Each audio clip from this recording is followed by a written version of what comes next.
Welcome to the continued podcast adventures of three opinionated guys with mics and too much free time. Strong enough to stop a speeding movie rumor, more powerful than a bad comic book event, able to waste hours of time asking stupid questions to people who have better things to do. It's Dave, Ben, and John. It's Superhero Speak.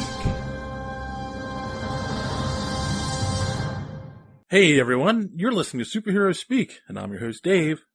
And John. And JD. And this week, boys and girls, we have a very special guest with us. I don't think he really needs an introduction. He is one of the hardest working men in comic books today. Most people, I think, know him from Flash Reborn, but of course, he's currently working on Green Lantern. He's worked on Batman, Wolverine, countless characters. So, everyone, please welcome Ethan Van Sciver to this show. Ooh, I tripped over that last line. Of course you did. How you doing tonight, sir? Live? Can we just go right into it anyway? Hi. Oh, yeah. I'm Ethan Van Sciver. Sciver. Oh, I'm sorry. Sciver. Yeah, everybody asks that. Everybody, either imagines an extra R in there, like a Sciver, or they're afraid to make that C hard, like Sciver. They go Sciver, and Sciver. So, hello. Yeah, well, I mean, that's, I think it's the Anglo-Saxon in me that wants it to be a soft C. Yeah. So a question that we normally kind of start off with is working in comics something you always wanted to do? Yeah, I mean, as long as I can remember, because I've loved superheroes since I saw Christopher Reeve in Superman, in the first Superman movie. Mm-hmm. My dad took me to see that at a drive-in theater. Remember those? Oh yeah, yeah. And it was just amazing. And then I found Super Friends on TV, and my mom stitched me up a Superman cape that I could wear on my big wheel that reversed to a Batman one. So one side was Batman, the other side was Superman. Oh, cool. Velcro around the neck and that. I only wore it on the Superman side.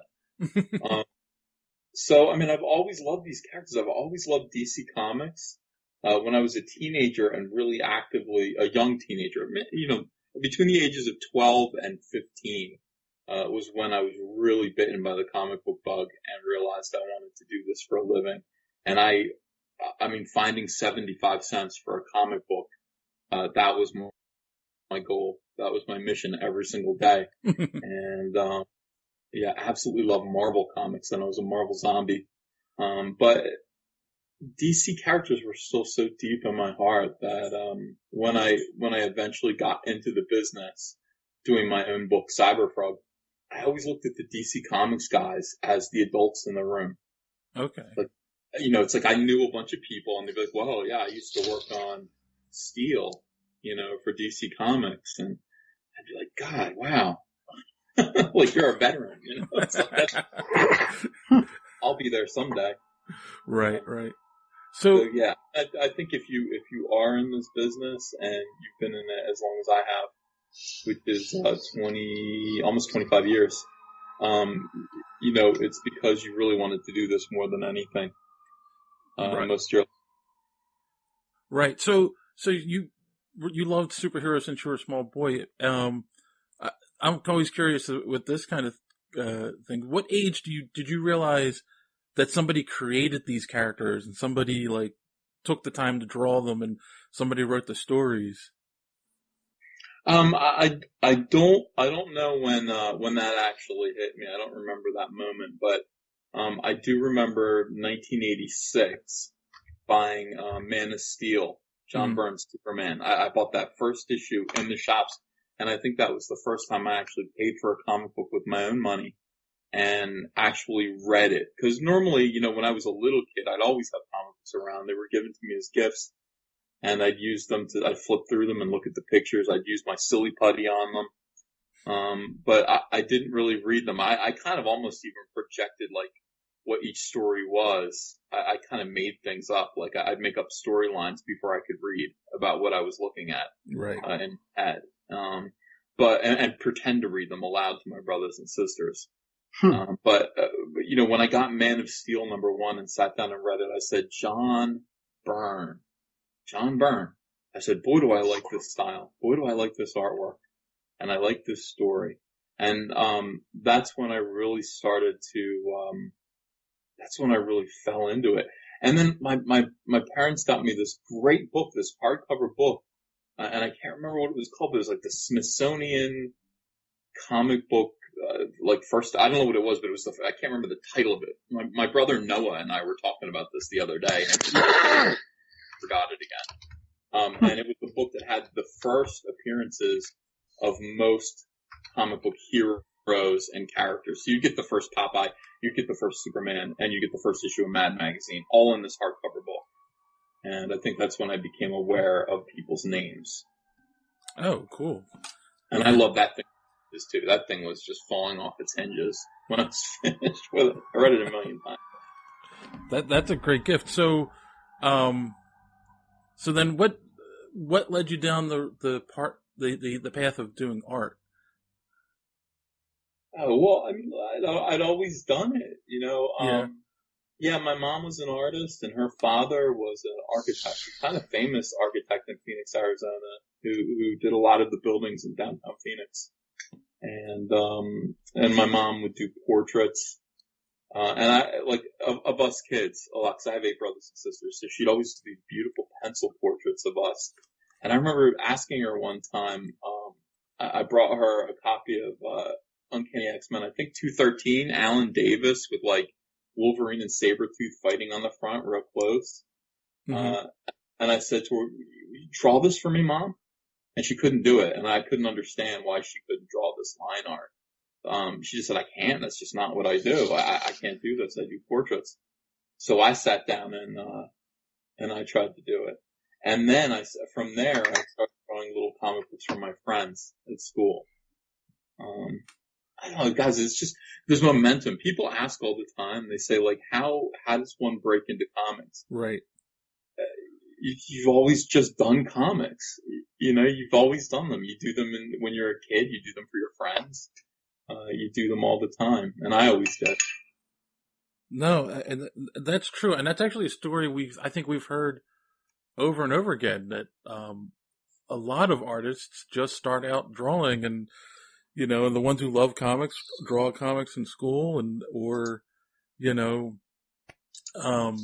sometimes they go to school to try to be a serious artist and then go back to comic books anyway. What does that mean? Well, it's a good question. I'm actually friends with Greg Horn, and he was, when he got out of high school, he did get his first job working for a local comic book company. And he was so set. He was like, oh, this is it. I don't have to do anymore. I've got my job. I'm going to be a professional comic book artist. And, the guy who hired him really liked him and fired him. But he fired him on purpose to make him go back to school to learn, all the things that he didn't know, Well, that was kind of him. Thanks. Well, he ended up actually going back there after he graduated, but yeah. Yeah. I love Greg. He's a good guy. Yeah, I don't know. I mean, you can, maybe people, and this is a generalization, but maybe people who, just kind of fell into comics as a pit stop on their way to something else, mm-hmm. Don't last there very long, don't stay there, they'll move on. But people are like, do you ever want to just kind of get out of this and go into movies or TV or video? And the answer is no. This is the final destination for me. This is all I want to do. And,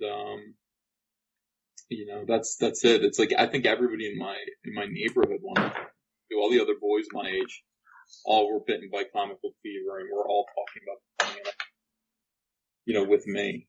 Right. But, yeah, I want to do it too.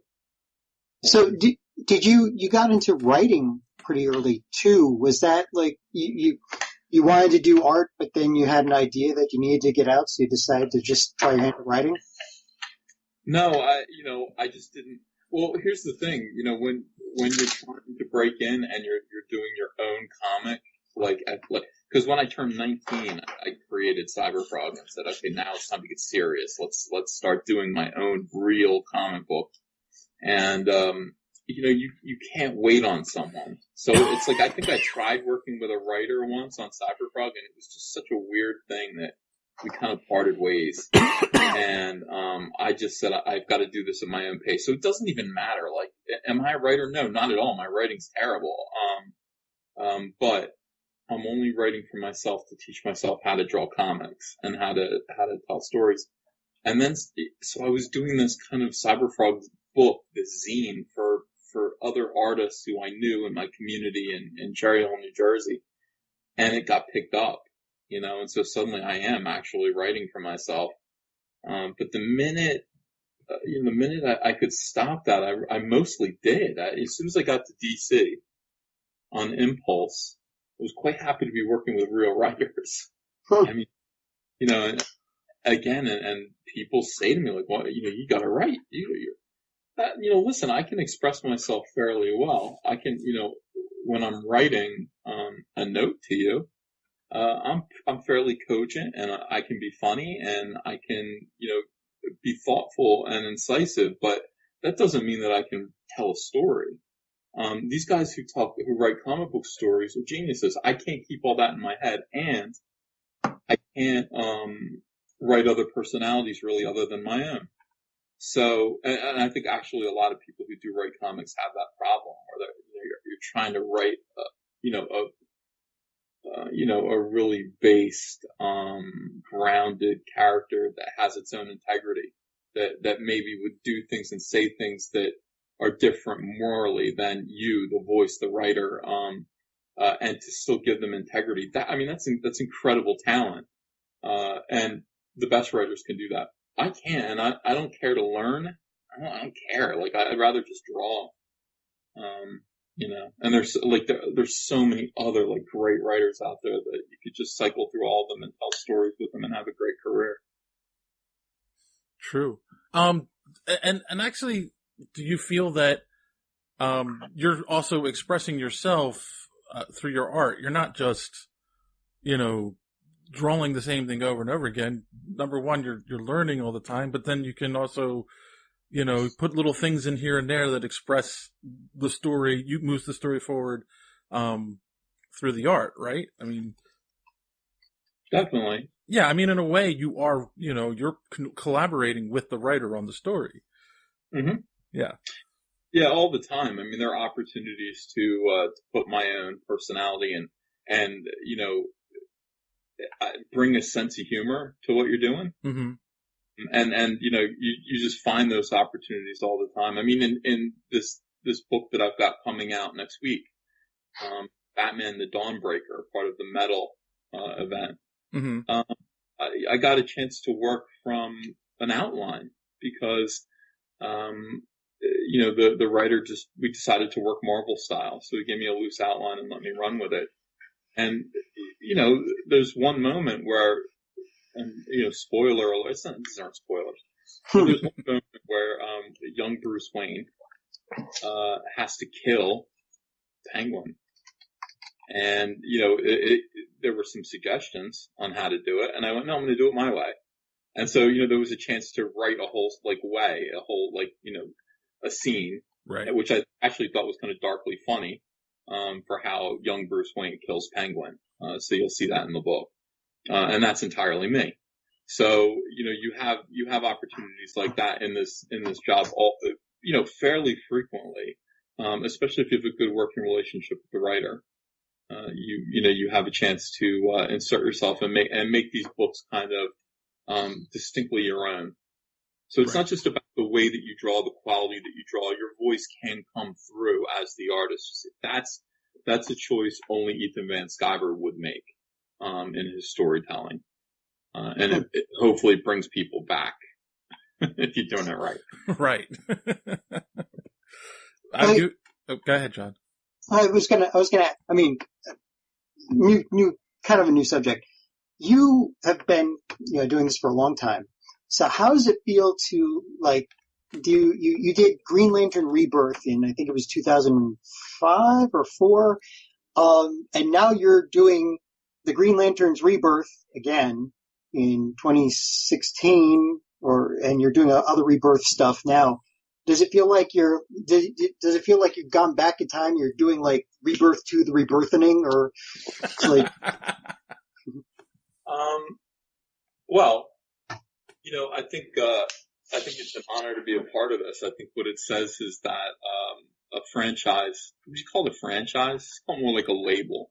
A label, whatever it is, that Jeff Johns and I created 13 years ago, has such a good, positive feeling about it, that it could be applied company-wide, and fans are going to know, because Jeff is involved with it, because, Jeff is the architect of, the previous Flash and Green Lantern Rebirth series, and those are still selling, guys. Mm-hmm. I get a royalty statement on those every quarter, and people are still buying those. So, those fill fans with a good feeling in their hearts about something positive, something being restored. And so, having a company-wide, rebirth, was a success. And I guess I wasn't surprised that it was. I guess I was a little surprised at how big of a success it was. And for me to be involved in it was very kind. Because Jeff has worked with the very best artists at DC Comics and me. So for him to go, okay, so there's going to be Ivan, there's going to be, Gary Frank, there's going to be Phil Jimenez, who else was on that book? Don't let me forget. With the Green Lantern one? No, the DC Universe Rebirth, that one. Okay, Gary, Ivan, Phil. DC. No, I feel stupid. I'm missing one person. And it's not great, obviously. Joe Prado, Gary Frank, Matt Santorelli, maybe? Those are the inkers. No, I'm thinking of another penciler. Hold on, this is so embarrassing. Let me find it. I don't think Phil Jimenez, and Ivan Reitz, and some guy named Ethan, and Gary Frank. No. Oh, it was just okay. So for the artist, for the penciler, it was just the four of us. I totally thought I was forgetting someone. Okay, so yeah, Gary Frank, me, Ivan, and Phil, and to be invited back to be a part of that group of gentlemen was an honor. And Jeff actually said to me, this is Rebirth, so you have to be involved. And I was working on something else. I had kind of, I don't know, I'd done a couple of things here and there, but I wasn't really working very hard. And then at some point in 2015, I just kind of said, I'm going to get my act together. I'm going to be very, very humble, and I'm going to accept whatever jobs I'm given. I'm working my way back towards Hal Jordan. I want the Green Lantern title. And so I was doing fill-ins on Lobo and like Sinestro and anything that they gave me. And finally they gave me a Green Lantern miniseries called Green Lantern Edge of Oblivion. And I was like, all right, this is it. From here, I will be able to get to Green Lantern, the monthly book. If I do this on time, I'm going to get it off. So I'm halfway through that, and Jeff calls me up, and he's just like, hey, we're doing this thing called DC Rebirth. And Ethan, you have to do it. And I'm like, but I'm doing this other thing. He's like, no, we can't do it without you. You have to do it because it's Rebirth, and your name has to be on this. So, hop off of Edge of Oblivion. And I went, okay. You got to listen to Jeff. Whatever he says is the right thing to do. So, fortunate to be involved in that. And then I think, we talked about it a little bit, and, it was kind of like, look, the idea behind this is that maybe, DC Comics has lost its smile. And there's some things that got lost in the New 52, that people really treasured and valued, like relationships. Yeah. Certain characters and certain characters themselves, like where's Wally West? And Jeff said, you're going to get to draw the page where Wally West returns. And I was like, ooh, okay, I'm in. That sounds great. Is that the one where he appeared to Flash and Flash finally remembered him? No. That was at the end of the book. I got to the splash page where he shows up in the Batcave for the first time. Oh, okay. and I saw that.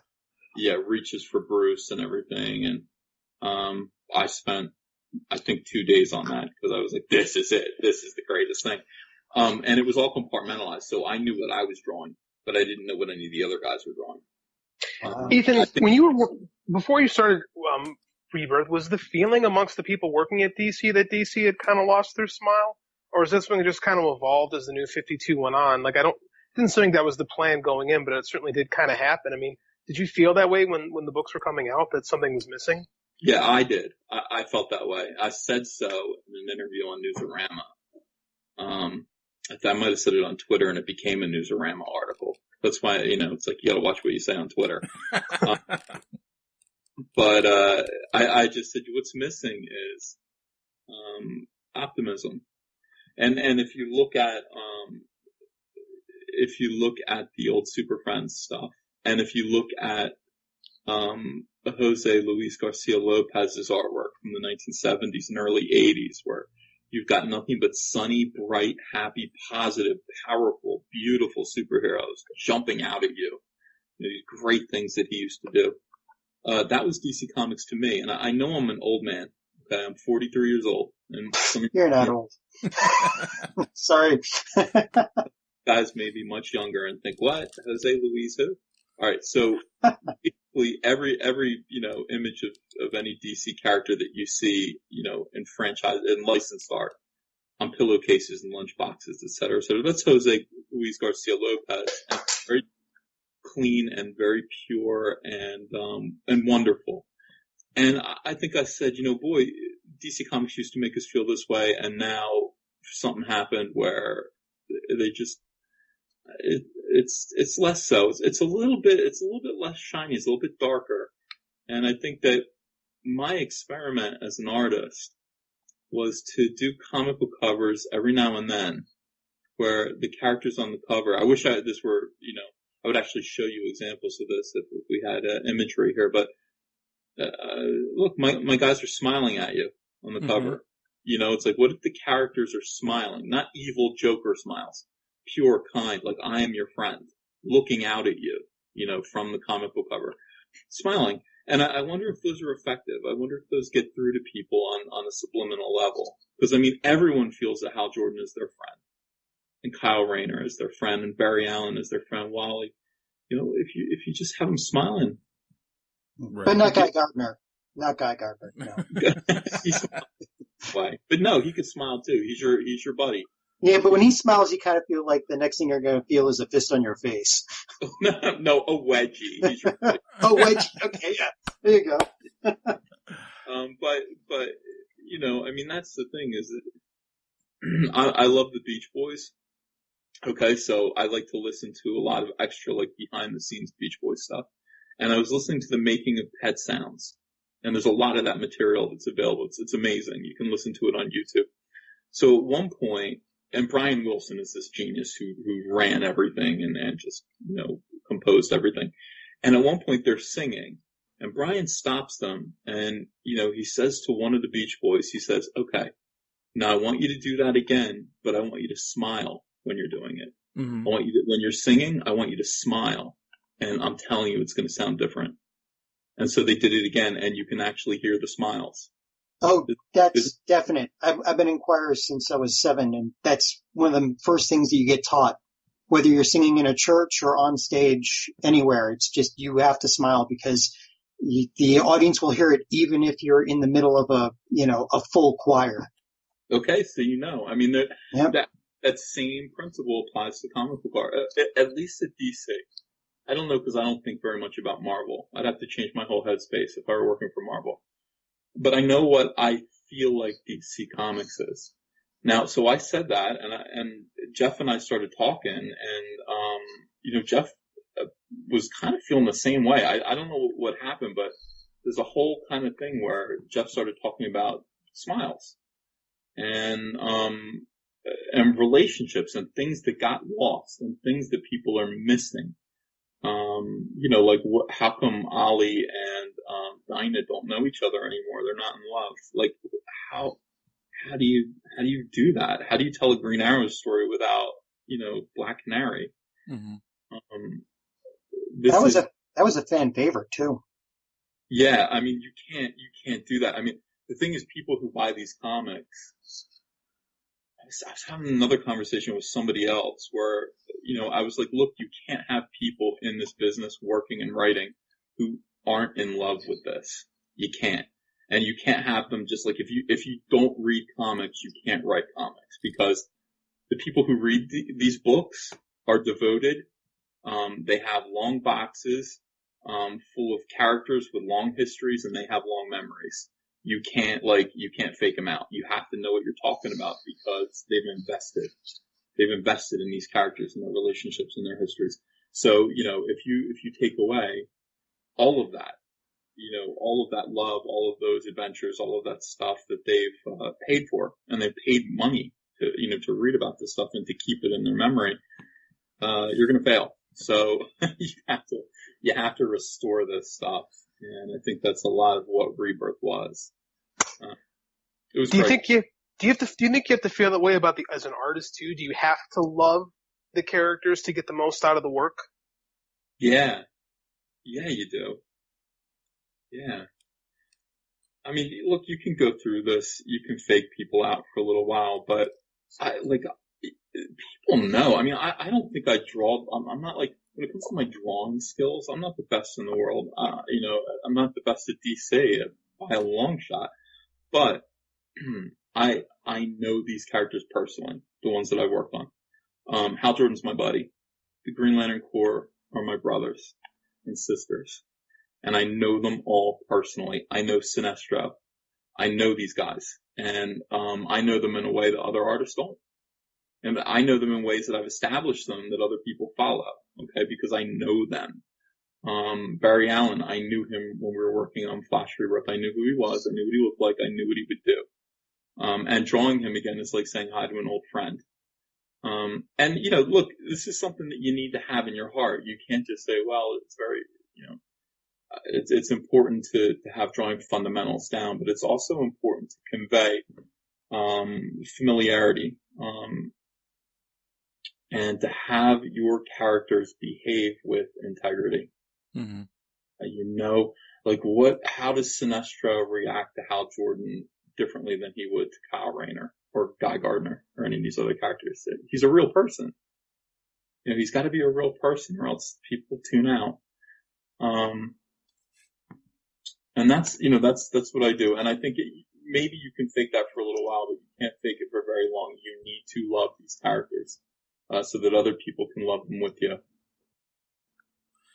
Wow. It's just refreshing to hear an artist, talk like this. And I really do appreciate it. And actually you mentioned something just a minute ago about fans spending money on it. And I know from, being friends with you on Facebook that you've recently got back into seriously collecting comics.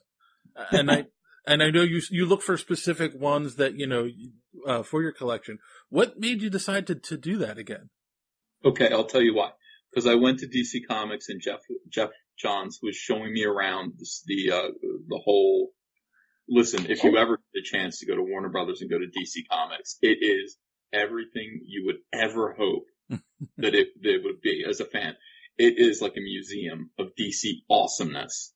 And Jeff was giving me a little tour, and he took me into his office and he showed me his long table that he makes the writers sit at. He's got a nice marker board where he goes through, he teaches them how to tell stories, which is amazing that he even has time for that. But he said, Ethan, check this out. And right by the door, there was a vintage spinner rack. Mm-hmm. And it was in primo condition. It must have been from the 50s or 60s. Okay. I walked away from that meeting very happy to see my friend again.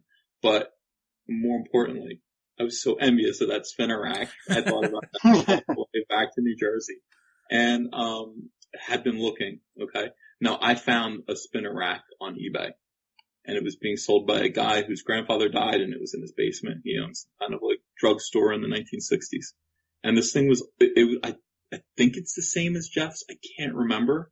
I think it's the same. Maybe a slightly later model, and it's not as in good shape. Okay, but it is beautiful. It is a beautiful, beautiful object that I put in my office. Mm-hmm. So, at first I loaded it up with current stuff. And then I just thought I'd rather have vintage stuff in it. So I started buying, and it's a slippery slope, guys. So I want Fantastic Fours number 30 through 39 because I had pieces of that run when I was 13. My dad bought them. I mean, I love them so much. And so I ended up buying all of those. I started thinking about how much I wanted Amazing Spider-Man number 17 with Human Torch and Green Goblin. I found that. And basically I filled up the whole rack. Just by doing things like that, like thinking, okay, I need this now, I need this now. I need the whole Byrne Cockrum X-Men run. And I did all of that. And the whole rack is full now. So I don't know what I would do. My wife is like, you can't just have long boxes around. And I'm like, I know. Like, that's the worst thing in the world. Long boxes. Like, God bless you if you have such a big collection. Thank you for buying comics. But for me, I want to look at them. And having them in white boxes, I can't look at I call them pretty. You know, it's like if you follow me on Facebook, you'll see that I got a new comic and I'm like, this is effing pretty as hell. You have to just look at it. You have to have it on display. So the spinner rack is now loaded with everything and it's pretty. Well, you have your comic books in the spinner rack and then the boxes are your upstock. And, you know, you could change them out every once in a while. That's the thought. My wife is going to be like, don't tell him that. He'll buy more. Yeah. Well, I speak as somebody who has like, I don't know, maybe 12 long boxes in his basement right now and still hasn't transferred them all from his parents' house after all these years. It could be me. Yeah. My wife actually got me a spinner rack, I want to say like 6 years ago. It was a little, she was visiting her mother and it was a little antique shop in South Jersey that she found it at. And she was like, oh, Dave would love this. So she brought it home. But yeah, I agree. I like looking at the rack and I have all my favorite books in there. It's better than them being in a box. Right. I mean, they're just so not, I mean, I always see the other thing that I would do is I would look at people on collectors forums and they'd say, I just got this issue of the Incredible Hulk versus Thor. Like it's the Hulk, but he's fighting Thor. And I just look at that cover and I drool. And I'd have to go to eBay and go find one for myself. Like I was buying out of envy. You know, it's like, I'd see other people. Somebody was like, oh, look, this is my baby. And it was like a near mint condition Fantastic Four number 5. And I was like, you bastard. Oh my God. You're so lucky. I'm coming over to your house and stealing that. And the best that I could get was a pretty good, like I think I have a fine copy of Fantastic Four number 10. Oh, okay. And it is pretty. Don't get me wrong. But that Fantastic Four number 5. How do you feel about CGC and sealing the books? No, I mean, I like CGC because, again, it's a good project for people. They're preserving these comics in amber. I mean, you know, essentially, you know, these books are going to be preserved in this condition for forever and ever, I suppose. I don't know what people want to do. You want to shoot these things into space? Like, I'm not sure what the end goal of that is. I like the grading system. The universal grading system is very valuable, so they provide a good service. And anybody who wants to do it, that's great. It's not for me. These comics belong to me now, and I'm going to read them. Right. And somebody took care of them and preserved them for 50, 55, sometimes 60 years. These books that I have, and I appreciate it. I'm going to read them now. You know, and I don't want them locked up. And I don't buy books that are locked up because it's like I might as well just buy the cover. Right. No, I agree too. Yes. I only have a couple that are CGC'd because they were given to me as gifts, but yeah. I suppose if I invested a lot of money, like let's say I was stupid. Not stupid. This isn't stupid. This would be a good thing to do, but I can't. Listen, I'm not rolling like that. But let's say I invested $12,000 in a really nice copy of, you know, Spider-Man number 1, as good as you could get. Or actually, I would do like Fantastic Four number 2 or something like that. I might, just because there's so much money in it and it would be stupid. I'd read it through once and then I'd be like, okay, I gotta protect this investment. But I don't even know about that, guys. I don't know. You can't do it like that. Right. Okay. Well, it is a difficult decision, and I'm sure if we all had more money, we probably wouldn't be running out and getting those books. Yeah. So you had spoken, you spoke really well about, DC lost its smile. So I kind of want to turn the conversation a little bit towards the movies, which I know you're not involved with, but I'm sure you have an opinion on. Do you kind of feel like with the current DCEU that maybe, at least with Man of Steel and Batman v Superman, they kind of were going down that path?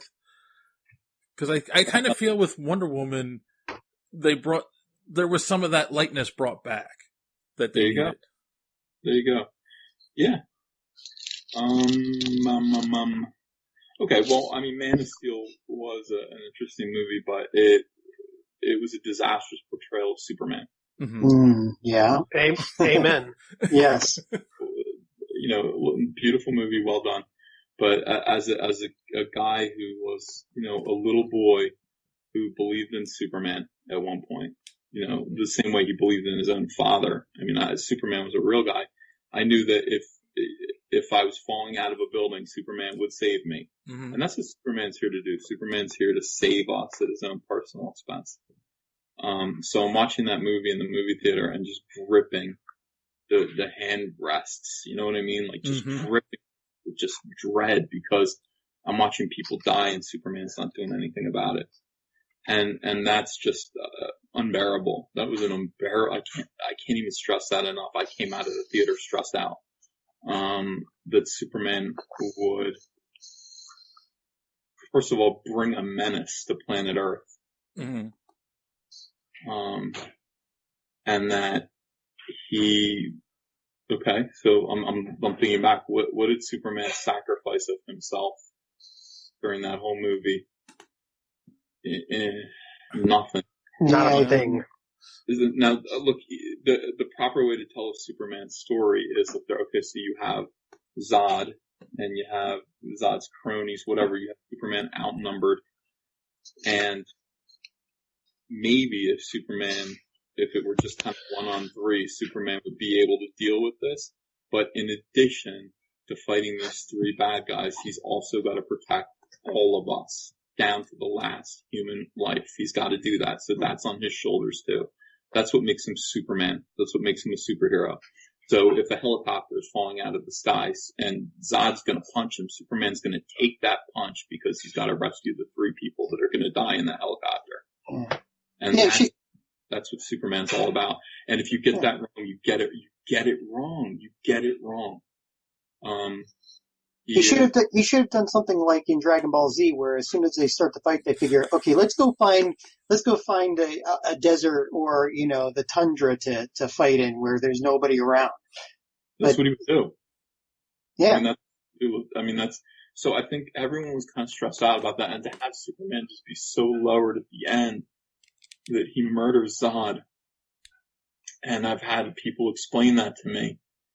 And I'll never accept that. And my whole thing is, at the end of that movie, what exactly was the benefit of Superman ever coming to planet Earth? That's the problem with that movie. So we'd be fine if it wasn't for Superman, according to that movie. Superman came here.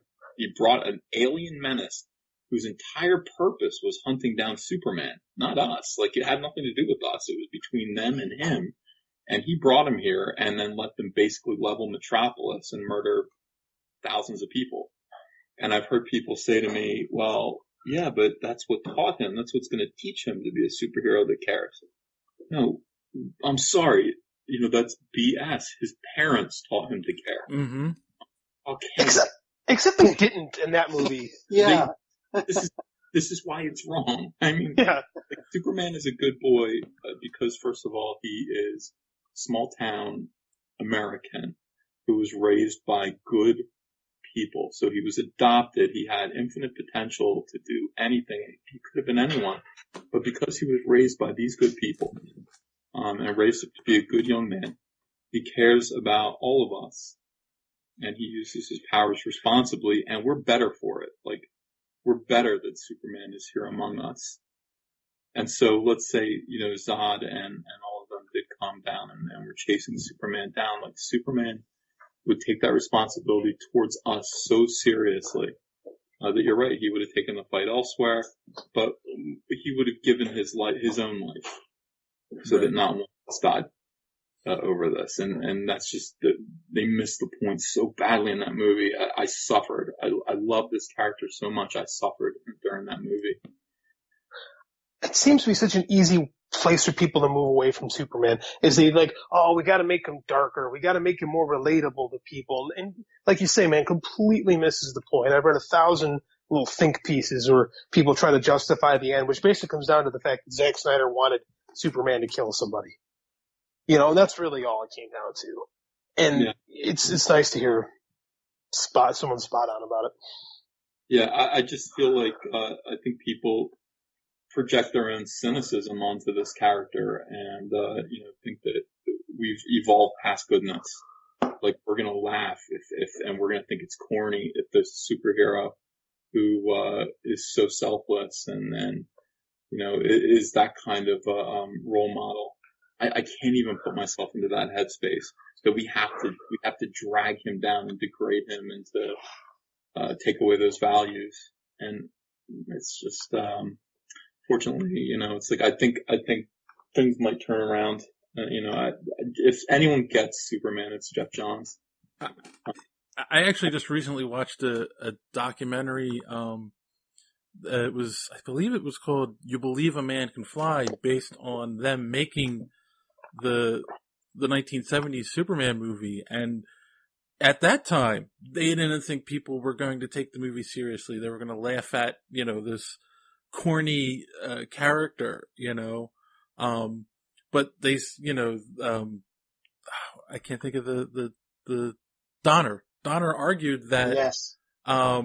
It was the contrast against the urban setting of Metropolis of this character who is, bigger than life, who is the big blue Boy Scout, is what makes the story work, is what makes the movie works. And he was right, Which is why they fired him. No, I mean, I still, I prefer all 4 early original Superman movies to anything. I know that, numbers 3 and 4 are a little bit hokey, but still they had Christopher Reeve in them. So, right. he is the real Superman to me.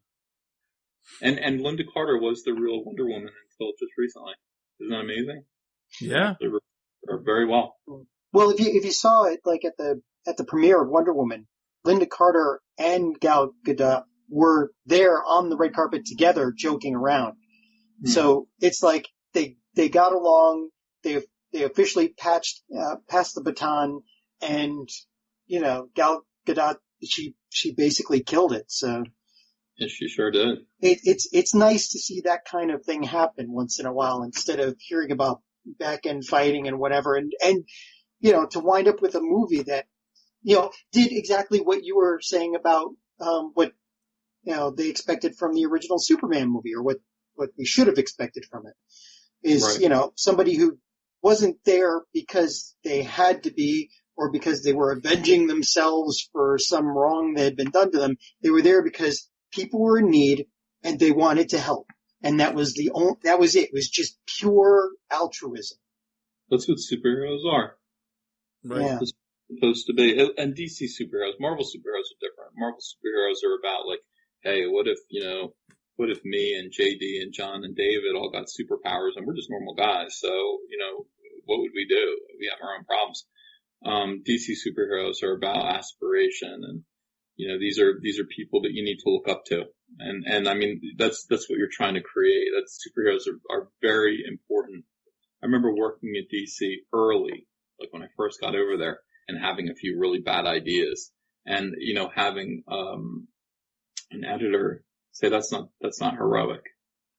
That wouldn't be heroic of them, and you have to preserve these characters' heroism.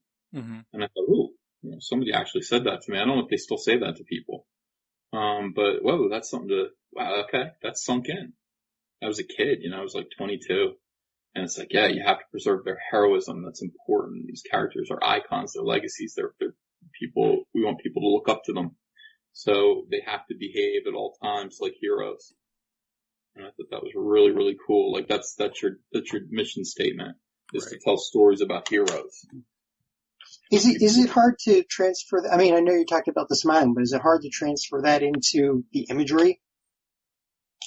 No, it's actually fun. It's like, because look, I love to draw evil stuff. I really do. Like mean characters. I like that.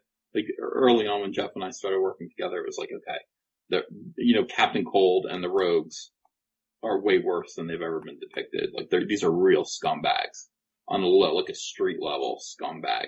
So how can we make them, more real, more palpable, less silly?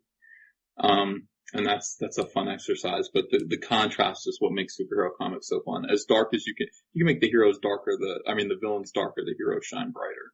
And that's what you want to do. And, working on, Green Lantern, like literally, it's like the darker, in the darker space you put these characters into, the brighter they shine. They are lanterns. They light up dark corners of the universe and dark characters and bring them to justice.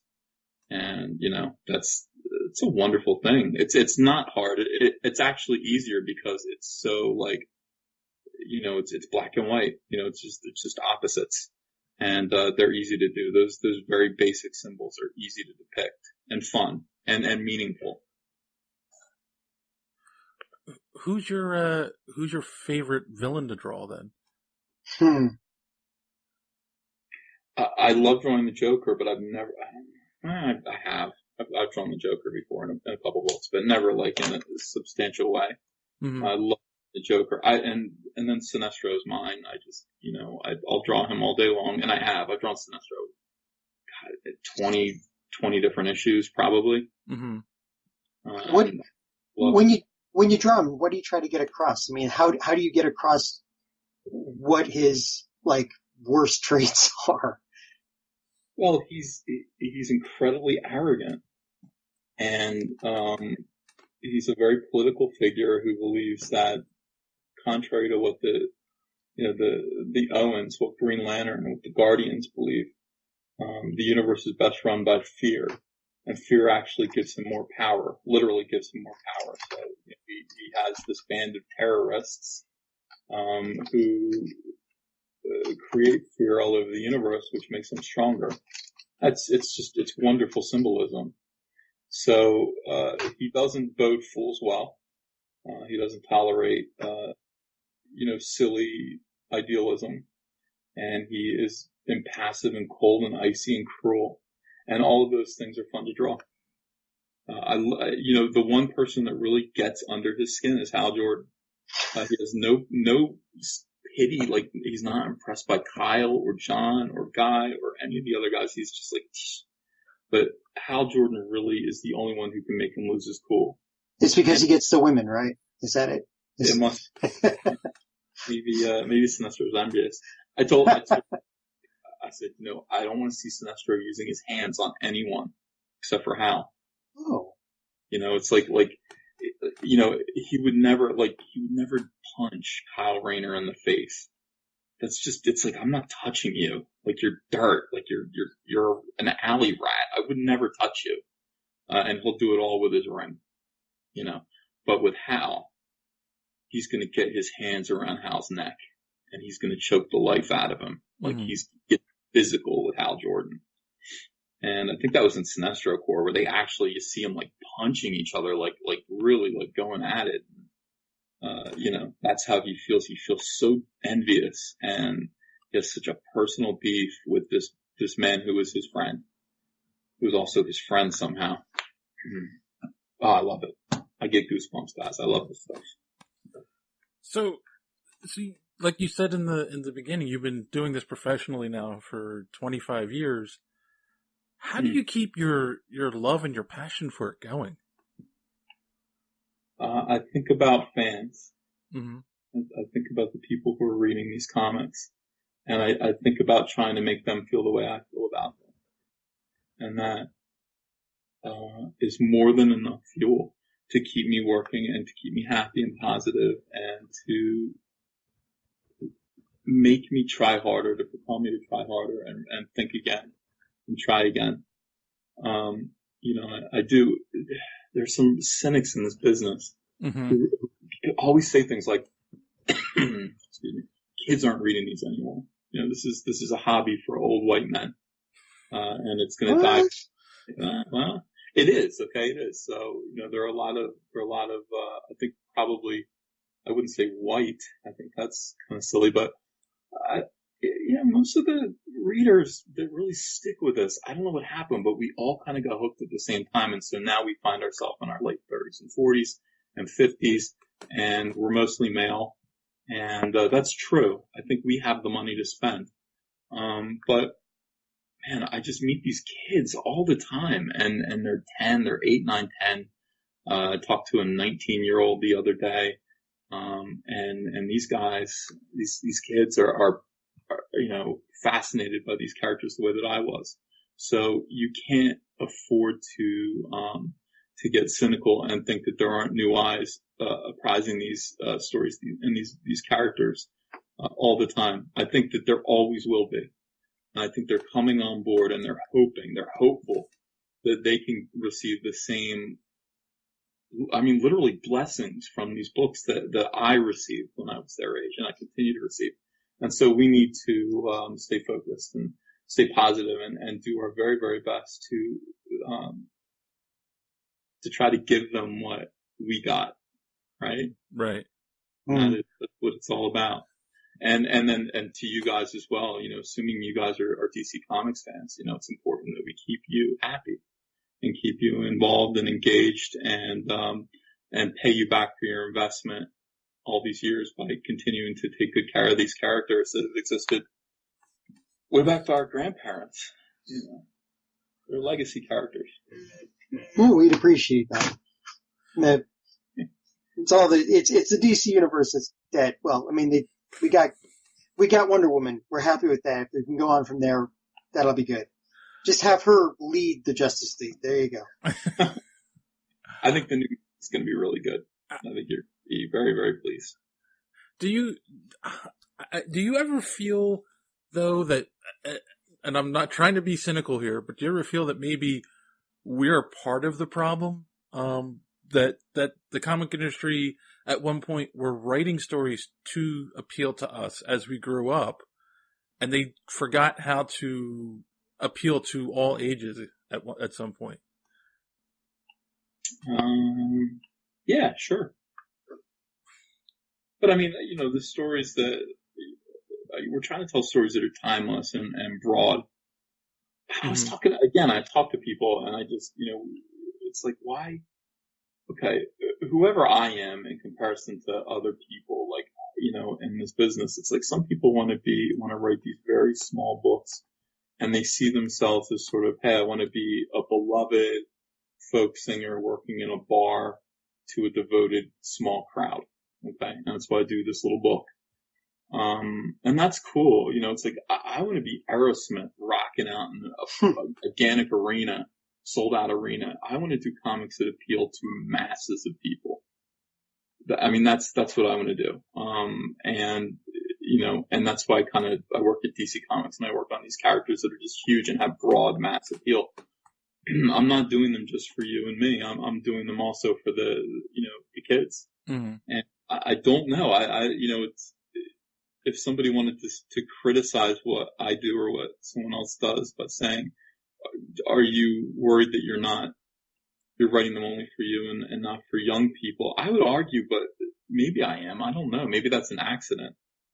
That might be a valid criticism, but I don't mean to, I don't mean to. I mean to do comics that, for the younger crowd, and you have to kind of think young too. And I think about the video games that they play and everything, and try to come up with funny, cool, clever violence.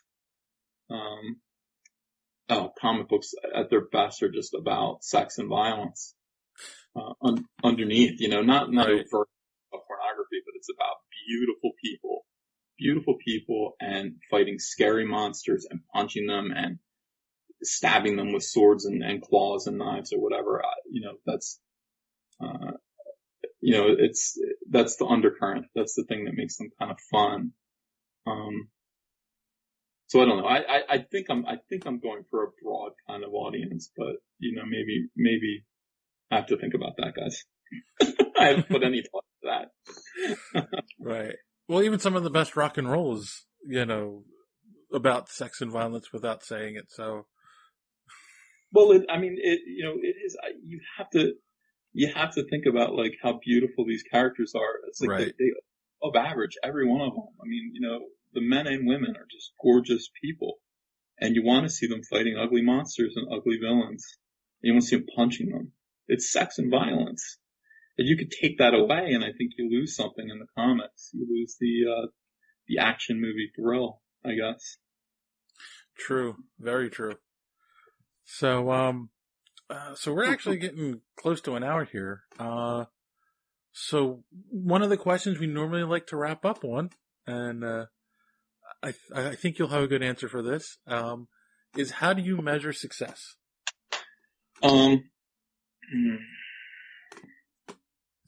Let's see, a lot of different ways. How do I measure success? I want to do comic books that are read more than once. Right. How's that? Now, if you buy my comic book and you read it once and then return to it 5 years later to read it again, or return to it the next day, or whatever, I feel like I'm halfway to having produced a classic comic book, because these are disposable, meant to be thrown away or put in a bag away. But if you can do comic books that are reread, you've done something important. Huh. And I say that with a smile. Yeah, I think I've read Flash Reborn about 5 times. So yeah. Excellent. I've read Green Lantern Rebirth probably 4 or 5 times. So. Excellent. That makes me. That's all I want. Awesome. So you said that you have a Batman issue coming out this week or next week? Okay, so next week, Wednesday, October 4th. Please go to your comic shop. Please pick up a copy. Don't fail to. Actually, go to your comic shop if you can, because we want to support your local retailers who are fighting to kind of stay in business, because there's so many ways to buy comics now. Go to your local retailer, buy a lot of things, but while you're buying things, pick up a copy of Batman the Dawnbreaker #1 with a shiny metallic Jason Fabok cover.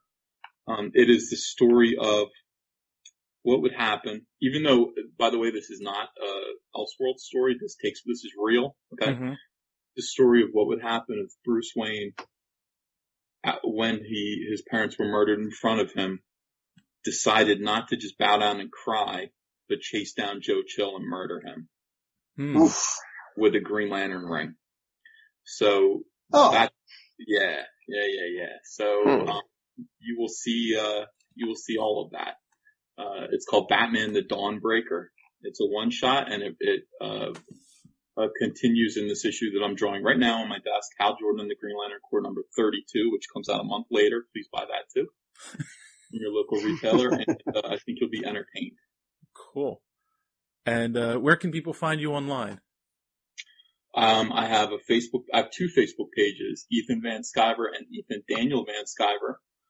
Send me a request if you want. But also, I'm back on Twitter again, and my handle is @Ethan Van Sciver. And follow me on Twitter. I'm actively posting artwork every day, and I've decided to do this thing. I'm going to start it tomorrow, where I'm going to be doing Twitter live sketch. What would you call it? I'm not just kind of a live sketch, where we'll do a chat, we'll do a sketch, and then at the end of it, I will give the sketch to someone who is watching, who's participating. Cool. At random. So I think we're going to do that, at least once a week, as often as I feel up to it. And just as a thank you to the fans who have supported my lengthy and wonderful career. I love you all. Awesome. I thank you very much for doing this. This has been a great conversation. Yeah. And I hope our fans enjoyed it. So, as always, boys and girls, thanks for listening, And don't let your cape get caught in the door. Have a good week.